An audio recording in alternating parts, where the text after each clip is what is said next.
David and Goliath is nothing more than a story in which the Davids of this world are confronted by giants.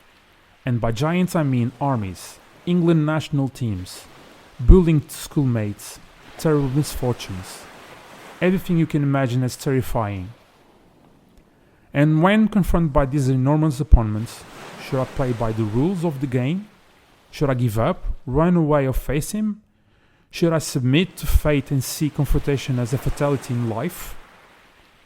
From the start, David already knew he was going to beat Goliath when he decided to face him in a battle.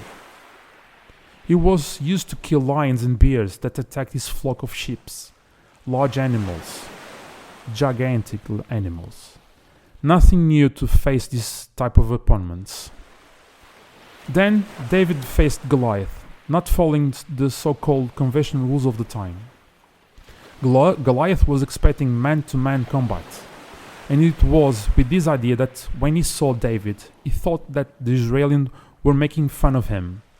A shepherd, the lowest profession of the time, fighting a noble warrior.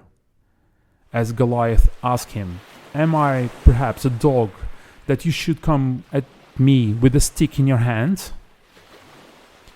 If David thought in this way, he would most likely die at Goliath's hands.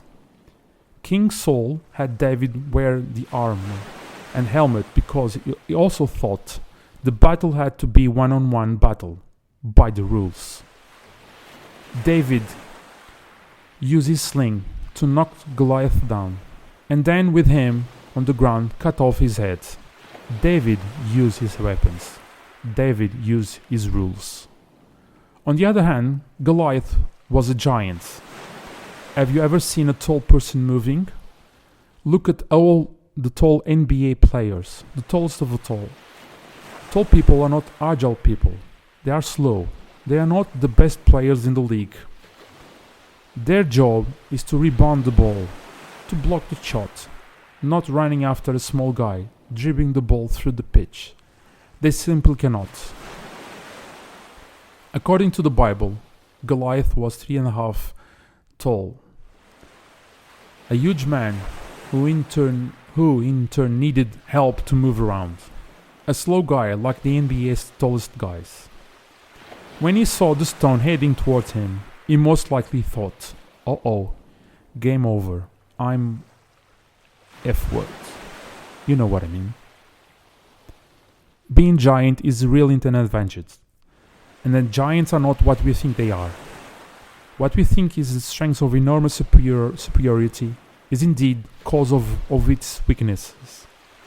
In reality, we look at giants as owners of the great power, and David as fragile, small and weak, impossible to beat the giants.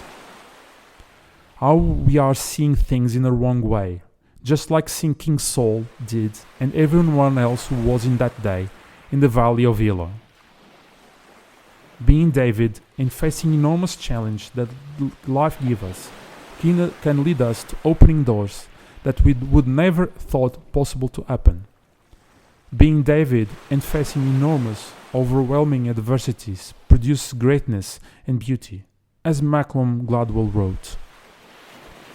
All upcoming episodes tell a story of people, rich or not, famous or unknown, who faced enormous adversity and were forced to face them. The next episode will show that the powerful and strong ones are not always what they appear to be. And I will continue what Malcolm Gladwell started 10 years ago and continue to prove to everyone that Goliath is not the giant thought he was.